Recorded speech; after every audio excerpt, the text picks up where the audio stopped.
Welcome back to another episode of the Pumped On Property Show, everybody. In today's episode, we are going on a deep dive into Hayden's property investment journey over the last 5 years. Now, we recorded an episode a little while ago about his portfolio and what he's done to date.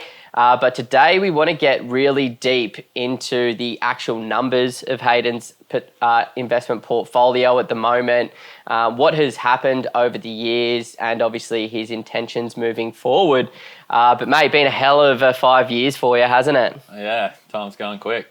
Lots changed, that's for sure. Yeah, no doubt about it. I think it's good to recognise that the only constant is change, and you've just got to learn to deal with those things over time. I'm going to throw you under the bus at the beginning of this podcast and just say, if you were to put, one lesson, the biggest lesson that you've learned over the last 5 years, what would you say that it would be? Probably the generic, just don't sweat the small stuff. Yeah. I used to just think into this stuff way too much.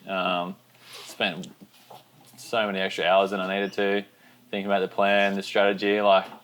Yeah, it's paid off, but I think about 90% of that time was just reconfirming the same thing I already had in my head. So yeah, right. Sort of spend the time to create that plan and then just trust it and check in with it. But the amount of hours thinking about it was too much. A lot of investors that I talk with, I always like to ask the question, what's been holding you back from achieving your property investment goals? And one of the biggest challenges that people suffer from is analysis paralysis and information overload. So it's good to see that you've been able to overcome those challenges throughout time, because a lot of people just think they are who they are and it is what it is, right? But no, we can change with experience, with growth, with, personal development and things like that as well. Yeah, I agree. I definitely had little bits of analysis paralysis for sure. More the analysis side of things. I still took enough action, which turned out all right, but definitely analysed things too much, more than I needed to. Absolutely. So let's get started.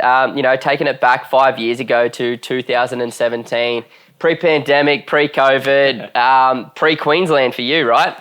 Yeah, in SA, just finished uni. My now wife and I, we moved to a regional town. We had less than $5,000 in the bank between us. No properties. Yeah, it was. You could say it was simpler, but it was definitely a lot different than now, that's for sure. It's so funny. We had one of our clients, he just moved up from South Australia, and I remember when I was chatting to him in person, I'm like, oh yeah, Hayden, one of our colleagues lives down there. And he's like, yeah, I used to play cricket with him in Port Augusta. And I'm like, how many people live in Port Augusta? 10,000 people or something like that? 20,000. 20,000 people. And the one person that's moved up here as well. And he's like, yeah, well, I've sort of followed Hayden's journey, and, it's one of the reasons why I'm up here, but small world, hey? Yeah, definitely a small world. And it felt like a small world back then too, to be honest, in a small town, playing all your sports. It's a different stage of life for sure. It was great for the time, but certainly lots changed. Yeah, so $5,000 in the bank. What do you decide to do at that point in time? Yeah, we come across the investing stuff then, you guys, a few other people, and I guess we had the foresight enough to look into our future, which was good, and we knew we wanted to have a family, knew we wanted to move to Queensland, knew we wanted to sort of start to create and move towards a bit more financial peace, financial freedom. So we're sort of, yes, I knew we could do that over a 10, 15-year period, but we wanted to just do it as quick as we could, straight out. Early 20s. I knew from listening to, you hear every success story, right? And all the naysayers are like, yeah, but he had this and he had that. And I wanted to create my own, but he had that story. And for me, that was move to a country town, work multiple jobs. Our expenses were so low. Our maximum rent was living with other people was $150 a week between us. And yeah, between the overtime, the extra jobs, and the extremely low expenses, at that time, we were honestly saving over 3/4 of our net income. Amazing. Seems unrealistic now, but that was a scenario we created to basically fast track the savings to get into investing as soon as we can. Yeah, and it is unrealistic, because you cannot do that if you are living in a capital city, if you don't incorporate really positive saving habits. But you and Melise decided to sacrifice quality of life to get a little bit of a leg up into the investment world, because it was obviously something that you valued so much. So, you know, it's a beautiful success story to say, like, you know, this is where it began. Back there in Port Augusta, not much money, working how many hours a week were you working at the time? Yeah, probably like 70, 80 across 3 jobs. Like I was like a supervisor during the day at the main hotel there, and then I'd go clean a couple of schools and then went and stack shelves at night time. Far out. It was a grind, but I really just, it felt enjoyable at the time because we were moving, like we had a clear direction of where we wanted to be, and it was super motivating. So yeah, we were able to save a lot of money and get us into property in 2018 as soon as we could, which was great. Did you take that first period of time to sort of educate yourself while you are saving as well, or were you working so hard you didn't get much time to like learn or whatever? No, I got to learn heaps. Like a lot of the jobs were just busy with my hands, but not with my head. So I was just heaps of podcasts, just listening flat out pretty much the whole time. So yeah, got to learn a lot along the way as well, which was great. Then what was the next step following that decision to, you know, move to Port Augusta and, you know, save a heap of money?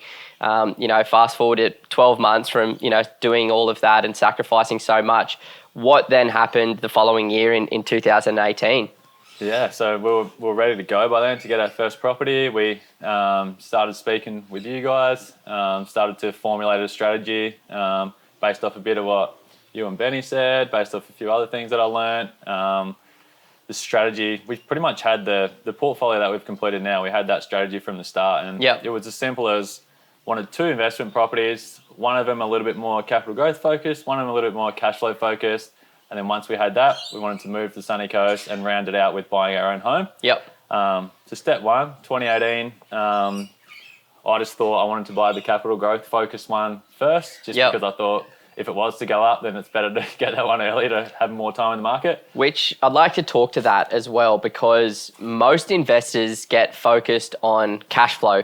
They're looking at their expenses. They're, you know, especially at the moment, people's cost of living has gone up a lot since 2018, but they want to go for cash flow. And what I try and educate people on is, you know, you could go out there and buy a property that's $200 positive cash flow per week. And yeah, that's going to make you $10,000 per year. That's great. I'd take $10,000 any day of the week. But what they sacrifice to get that cash flow is the potential of hundreds of thousands of dollars of capital growth. So in my opinion, it is always better to go for the higher capital growth property first, then come back and fill it with cash flow assets, because in hindsight, absolutely perfect decision to make at that point in time, because you wouldn't have been able to afford that property 6-12 months later from when you bought it. So talk us through that first property, where it is, how much you paid, what it's rented for. Let's get personal. No, I'm happy to share. So first property was in a suburb called Everton Hills. It's about 11, 12 Ks north of the Brisbane CBD. Super like hilly, nice area, good schools, close to the train line. Really nice area. Good lifestyle factors and stuff there as well. Good like national parks and walking trails and sporting districts and things like that as well. Like very family friendly area. What's the split between owner occupiers and renters there? Yeah, it's pretty high. It's somewhere close to 80% owner occupiers through that whole Hills district there. So definitely a family friendly area. It's showed in sort of the tenants that we've got as well, like super high quality tenants over the years. The average household income sitting at like $1,600, $1,700 per week as well. So like much higher incomes than the average, which is good. And at the time we could sort of see in the 10-year data that this area is completely underperformed in comparison to its long-term average. So we're like good demographics, good incomes, affordable at the moment, decent rental returns. You know, Brisbane's looking good over the next 5-10 years. So just like starting to tick all of the boxes, Exactly right. And we try to stick to what you want in a house as well. Like quiet street, it's a 3-bed, 2-bath home, high set. We paid $570,000. And at the time it was renting for, was a little bit negative. It was only renting for $450 a week at the time, which I factored that in. I knew it was going to be a little bit negative cash flow, and I agree with what you said earlier. Like it's better buying the capital growth properties first if you can, right? Like there might be some people that literally can't afford to be negative cash flow, and they might be limited to that cash flow strategy. Absolutely. We had a high savings rate. We were lucky enough to be able to afford a little bit of negative cash flow. Sorry, everyone. My little puppy goes a little bit nuts every now and again. Sorry to interrupt you there, Hayden. That's all good. I was just saying that, obviously, Everton Hills, 3-bed, 2-bath, on a 618 square metre block, and at the time, rented for around $450 per week. A little bit negative cash flow. Knew we could afford it for the coming years, but now looking back, it's obviously worked out better than what I could have imagined. It's sitting now, based on comparable, somewhere around 900,000. And the rents have increased up to $580 per week now. Okay, wow. So you see that like it's a bit negative at the start, but it's like with rental increases, it's obviously hit the capital growth strategy that I wanted. That's somewhere around 60% growth in 4 years. Obviously that's never guaranteed, but gave ourselves the best chance at the time, and that first one at the moment's really, really paid off and done exactly what I could have hoped for. And is it now positive cash flow as well, that you've been able to increase the rent a fair bit?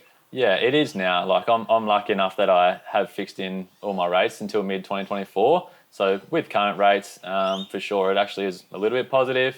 If I was variable, maybe a little bit different, but for the time being, it's definitely positive, which is really nice. It's so cool to see, somebody that at the time was quite young and inexperienced, but you'd done the research, you'd done the work, you'd listened to the right advisors, and you decided to take that action, which, not many first-time buyers choose that path and go down that process. But, the proof is in the pudding. It's obviously performed extraordinarily well for you now, and it's just good to know that you can lean on, mentors, other experienced investors to help formulate your plan and your strategy to get the best possible result on that decision as well. So, it's cool to see that that's actually coming to fruition now, and it, feels a hell of a lot better. But then, holding that first investment property, how was that first 12 months? Because obviously you realize that one wasn't going to be enough for you and your family. You had goals to extend that a little bit further. You had this negative cash flow property. You had higher expenses in your life. So what happened from 2018 into 2019 to enable you to, continue pushing your goals and executing your goals? Yeah, so next step was, even though our savings rate was super high and we could comfortably afford the negative cash flow, I knew at some point in the future, once we started a family, once we was not living out in the country, like we wouldn't be able to save as much as we were at that time. So really wanted this second property to be pigeon paired with the first one to hopefully bring it back to somewhere neutral, whereby I'm targeting like a capital growth portfolio as a whole, but it not costing me anything. Sort of broadly speaking was the aim, which meant the second property for us looked like something that was a little bit more cash flow positive, or had the opportunity to be. Yeah. So to meet that, we went a little bit further from the city, out to a suburb called Clontarf, out in the Redcliffe Peninsula, which is about half an hour from the Brisbane CBD, and the house is about a couple of k's from the water. Only a little 3-bed, 1-bath on a 610 block. Pretty cookie cutter, little Queenslander cottagey thing. Yeah. It was tenant ready, didn't have to do too much, which has been good. Sort of been renovated for the sale a little bit, that one, wasn't it? Like paint, flooring and stuff. A little bit, and bought that for, seems cheap now, but it was $400,000 at the time. Wasn't renting for much at all because it was a bit small and a bit old. At the time it was about $330 a week rent. Yeah. Pretty low, so certainly not the cash flow property I was after yet, but we bought that one with the intention of adding a granny flat out the back, which we did. They're a lot more expensive now, but at the time it was around $130,000 that we spent on the granny flat. Did that straight after we bought it, and that rented for around $270 a week. So not heaps positive cash flow yet. It was a little bit, but for a total purchase price of $530,000 and rent at that point was $600 a week. It wasn't negative cash flow, which was great. It was just a little bit positive. So Did that sort of offset the portfolio a little bit at that point as well? Because the first one's slightly negative and now the second one, adding a little bit of cash flow via the granny flat strategy back when you could do it in Clontarf. Unfortunately, in 2022, you can no longer do what you did. So you capitalize on the current market conditions and did what you could to get the best return on your investment there. But yeah, did that offset each other? Yeah, it pretty much did, broadly speaking. Like whatever, $5,000 negative one, $5,000 positive the other, roughly. So that was exactly what we were after. And I knew, like, yes, the interest rate environment could change and whatnot, but I did know over time that rents would continue to increase, and I felt comfortable that as long as I could see myself affording the properties for the coming few years, then I knew it was likely to get better and better from there as I started to pay off debt and rents continued to increase.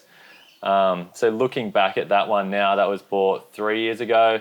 The value of that whole setup now would be somewhere around $750 for that house in Granny Flat. And rents have now increased. It's $430 for the main home and $320 for the back home. So rents have gone from a combined $600 to a combined $750. 25% increase in sort of 3 years in rents, which now it is well and truly positive. I think with the rates locked, I've got rates locked in the low twos on that one now for another couple of years still. And it's like I'm paying about $11,000 a year in interest and rent's like $39,000 for the year. So wow, that's well and truly positive now. Oh my God, that's amazing. Like that's, passive income. And, now you got a little family and things like that. And obviously your home that's not income producing, it definitely helps, right? Like absolutely helps. Yeah, for sure. So been absolutely stoked with those two. And that was sort of like the investment portfolio complete for us. We're pretty simple, happy with just the two at this stage of our life. And now we're ready to tick off those things outside of investing. Pretty much got married, moved to Queensland. That all happened toward the end of 19, hey? Yeah, started to basically go through that stage, which was amazing. A great time. We moved up, and then the last piece of the property puzzle was just buying our own home. Yeah, and what I wanted to mention to everybody first is like when Hayden bought his first investment property, it was 2018. Now, for people that can remember 2018, wasn't that long ago, but a lot has happened since then. It was just during/after the Royal Banking Commission, when APRA completely changed the lending criteria, made it a lot more difficult for people to access finance. That period of time, we saw property prices in Sydney drop by 15% and property price in Melbourne drop 12%. Brisbane didn't drop at all at that point in time because property prices were at the bottom of the cycle. So Hayden accurately predicted the bottom of the Brisbane property cycle when he got those assets. But in the media at the time, it didn't seem as though that there was going to be much capital growth moving forward. People said that, the run is over, the bubble's going to burst, property prices are going to crash, don't go buying investment properties. So obviously with you being a little bit younger and probably not caring about what the major media outlets had to say because you'd done all of your own research, made good decisions. But then 2019, the area that you bought in still had a little bit of a stigma about it and you weren't as familiar, wasn't anywhere near as quality as Everton Hills, but it's actually worked out best for you. And then you moved up to Queensland, started a new life here, challenged yourself, and has been able to build a beautiful life up here. It's the best decision that you ever made. But then you've gone out and bought your own home in 2020, and you bought that during the extremely negative sentiment surrounding COVID, and people were indicating this is going to be the next depression. We're going to see property prices drop by 30%. All the bear predictors come out, and you overcame all of those challenges and still took action. So instead of running to the hills or sitting on the sideline for that period of time, you go, well, I'm going to, because I'm an inexperienced investor and because I'm a young person, I'm going to take the advice of people that are much better than me at doing this stuff, and it's paid off for you. So before we go into the details of the house up here on the coast, do you want to talk about the emotional aspect of making those decisions when the rest of Australia was telling you not to do something, but you decided to do something? Yeah, like it's like you said, if you listen to all the media and just the average person, it can be pretty scary. And to me, that was just all noise. Like you have your times where you might get caught up in it a little bit. But what's kept me sane is just always a long-term view. Like I'd make the decisions the best decisions I can to like do the best in the short term, but I actually don't care. Like, yes, the portfolio looking back now has done amazing.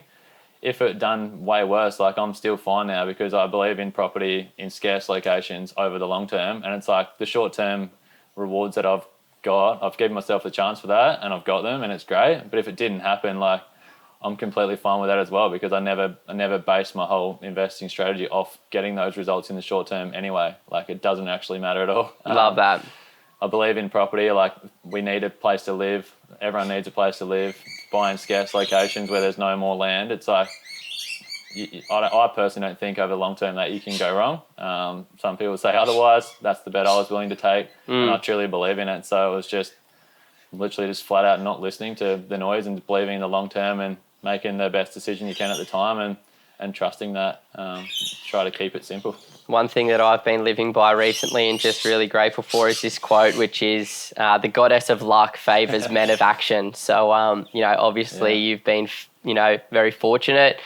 Some people would say lucky. I would say, you got what you deserved for overcoming those challenges and taking the action and obviously doing the work and research and going, well, look, I'm going to hold these properties long term. I'm going to wait until I'll give them the time that they need to perform the way that I want them to as well, which is great. But let's go to 2020 now. Crazy year, obviously. A lot was going on. So what happened for you and your family and your life at that point in time?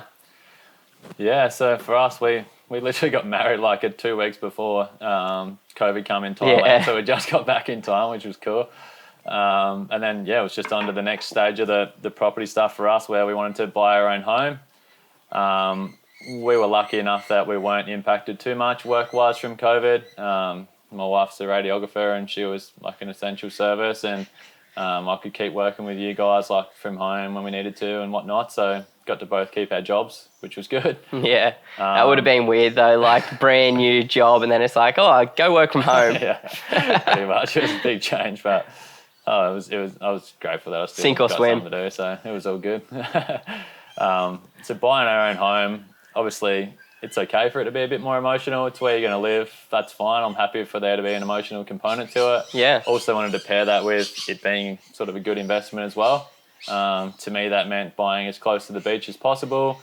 And for us, we wanted it to be on a block that gave us the option if we did want to build our dream home on that block in the future. So we're buying with a bit of emotion, bit about following investing fundamentals of scarce locations close to the water, and then making sure it was on a big enough block, which it was, 630 block, close to the water where we can build our dream home. So we bought that. It was crazy. At the time, Sunny Coast actually already had a bit of a run and we bought it for $670 and we thought it was quite a bit. Like they were only asking $640. We got a bit emotional and really wanted it. Thought it was a perfect spot and block that we wanted. Paid a little bit extra to get it. What month was that? Which was scary at the time. We settled on it really early in 2021. So we bought it late 2020. Yeah, so the heat was already in the market on the Sunshine Coast. Yeah. Like I was negotiating this property in May and I could already see that the heat was coming back into the market a little bit, not much, but a little bit. Yeah. But there was still a lot of the fear, a lot of the uncertainty, but people were capitalizing at the time up here on the sunny coast. Yeah, for sure. And I actually got to use what you guys taught me from buying the investments in terms of trying to get pre-market and off-market listings. Yeah. I'd been calling all the agents, just being like, "You got anything coming up?" Just annoying the shit out of them, pretty much. Yep. This agent had a property coming up, and I kept asking her to let me through before it went online, and she kept saying no. And then eventually she was like, "Look, we're getting the photos done on this day. You can come through if you like." Went through it, like met the sellers, this like lovely old couple, and they were like, "Oh, you guys are like looking to start a family. You look really nice." Yeah. And literally like we bought it that day while they were getting the photos done for the listing. How good's that? Which was epic. It was really nice. It's cool that like you had an older couple as well because they cared about the property. They maintained it really well, which was one of the mistakes that I made with this joint. This had been rented for over 20 years and they did not care at all about the property. So it was fucked and it took me so long to get it up to scratch. But yours, it was just like settle, move straight into the property. Didn't really have to do anything except a bit of landscaping. For sure. I was a little bit older, but they just took the most perfect care of it. Like not a single thing I needed to do. they even left us like heaps of cupboards and like racks in the shed. Like it was Legends. really nice. We actually got along with them well and gave each other like presents and stuff at the end when we moved out and took it over. And yeah, it was a good experience all around, really. Absolutely. So that's been what, like, we've been there now over a couple of years, 2.5 years. Sunny Coast is obviously got pretty lucky again in some regards, going crazy, and that home would be worth somewhere around 950 now. So some epic capital growth, which has been nice as well. Obviously, never going to say no to that. And that was us done for now with the property stuff. It was like, that's the accumulation. We crammed it into 3 years. Just did it as quick as we could, and now Get it done, get it dusted. Yeah, got it all done. Now we're literally, my last sort of cut back a little bit on work. I don't need the higher income now to keep accumulating. And it's now I'm spending more, basically enjoying the sunny coast and enjoying the family life and looking after my health and lucky enough to be able to help other people hopefully achieve some sort of similar results over the long term. Yeah, I love it, man. Like, it's good to see somebody that knows his values, knows his goals in life, and he's just happy with, working towards that, because I've seen a lot of investors, I've seen myself do this, my brother do this, my sister do this, all of us, and you draw a line in the sand, you think about where you want to be in the future, the lifestyle that you want to be living, the things that you want to be doing, and you formulate your strategy around that. But then over time, you grow, you change, things change, and you push the envelope a little bit further, and you're like, I want more. And what I love so much about your journey is just the commitment to the strategy and just being aware of what you want in life and not letting judgment or comparison or anything like this hold you back from doing what you need to do to achieve your goals. And I think that's an important thing for people to know, is that it's such a personal journey, such a personal experience, and we all have different things that we value. We all have different goals in life. We all have different realities that we want to attain, and you need to do that work and figure it out what it's going to be, because otherwise it's just a constant rat race, right? You're just constantly going to push the envelope further, and you're never going to get to where you want to be. But now the light is the end. You can see the light at the end of the tunnel, and it's like you've just had your first son, and you've been able to slow down and reduce your hours at work, take some paternity leave, be there for those important years, which is obviously a huge value of yours. So, doing what you've done and the journey that it's quite inspiring, even though you are such a young guy, for other people to take some stock about what you've done and, execute their strategies as well. So it's been really cool to watch, man, and be a part of as well. But like, what are your intentions now? Like, obviously, you've got some different things that get your rocks off these days and other things to be focusing on. Did you want to share some stuff about where you're at now and what you're wanting to do moving forward? Yeah, for sure. So with the property stuff, obviously the accumulation phase is done, but doesn't mean it ends there. I'm just trying to move more and more towards not having a single stress about money, pretty much. Yep. What that means for me now is, as I mentioned, with all my rates being locked in until mid-2024, I know there'd be some people out there being going, this young bloke, wait till his rates come up, he'll be in a world of hurt. But I'm aware that my rates are likely to increase at that point. So in preparation for that, got a couple of options. So the first is just building a buffer against my own home. So got a decent chunk in there now, and every part of savings over the next sort of year and a half will be building that. And we'll be at a point where we'll probably have at least a couple of years of living expenses in that buffer. Yep. So if our cost of living does go up with higher rates, if they are higher at that time, then we've got that buffer there. And the other protection we have as well is none of us work full time. So my wife is on maternity leave at the moment. She'll go back 2 days a week, and I'm working 3 days of the week at the moment, 3 or 4. So we both have that option to step up work if we like as well. So for me, yes, I'm not financially free, but all I'm after is that financial peace of mind. And I've got that, and I'll have that more and more so over the coming years still, as that buffer builds, and knowing we've got that option for either one of us to just, as soon as we want, to just literally double our work hours pretty much if we need to increase income. So I'm comfortable with that. I'm not like scared of them coming off or anything. I feel like we're in a decent position, and that'll be us for the next few years. We'll just be letting that play out, build the buffer, and just really enjoying things up here. And the next step down the track in sort of maybe 5 years' time would just be getting our dream home. Yeah, that's sort of what the ultimate goal has been for me right from the start. Like the reason why we want these investment properties and the reason why we've sort of semi-land banked our home now is just I'm like a traditional old school bloke from the country. I'm all about that Australian dream of my dream home. So don't really care about anything material. All I've wanted is just that nice home. That's where I'm going to be spending 95% of my time.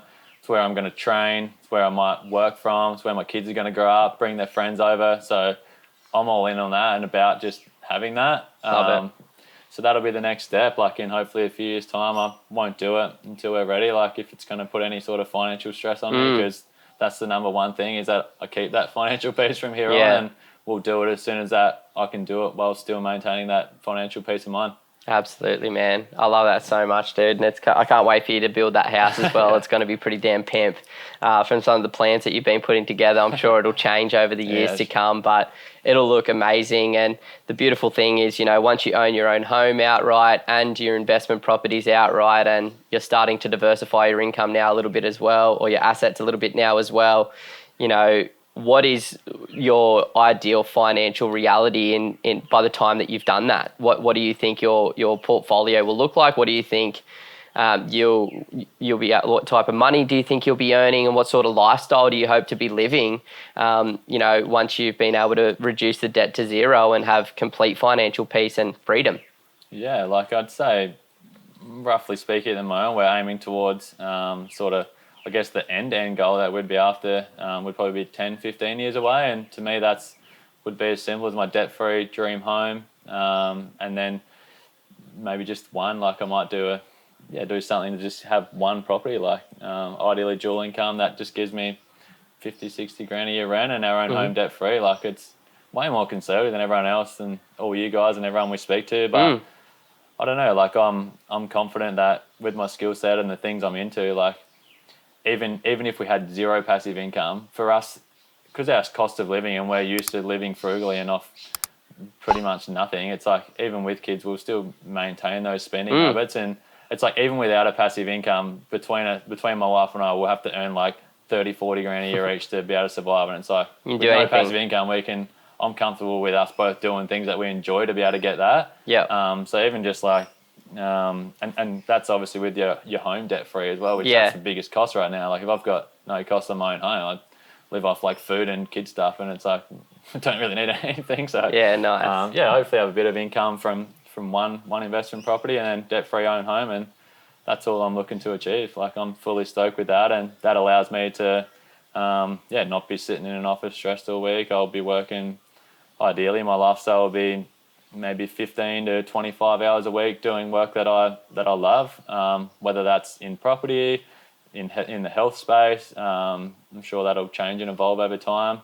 And then just spending my time here on the coast with my kids and friends and family, and not trying to like live too extravagantly and just enjoy those small things, because that's all that makes you happy anyway. Love it, man. It's so good to hear. Thank you for being so open and honest about that reality. And I'm going to selfishly say that I hope it takes you 10, 15 years to wipe the debt, because we couldn't live without you, man. Like you've been such an amazing asset to the team at Pumped On Property and to every single one of our clients, being able to support them through their purchases of their investment properties and give them some perspective and help them overcome those emotional challenges that we all do face, that you've personally gone through as well.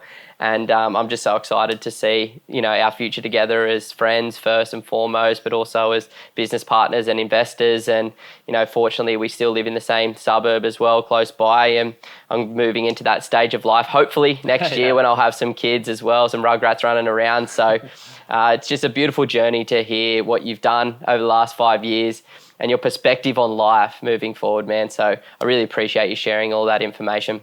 Oh, thank you. It's a very exciting stage of life, and I'm loving it now, and having so many like family and friends up here that are also going to that stage of life, like have already or soon to be with families, is just really exciting. And I'm just here for all of it and looking forward to it. Hell yeah, bro. Thank you. Cheers. Woo! That's a wrap. That's a wrap. Have a spin. Yeah. Sweaty. So sweaty.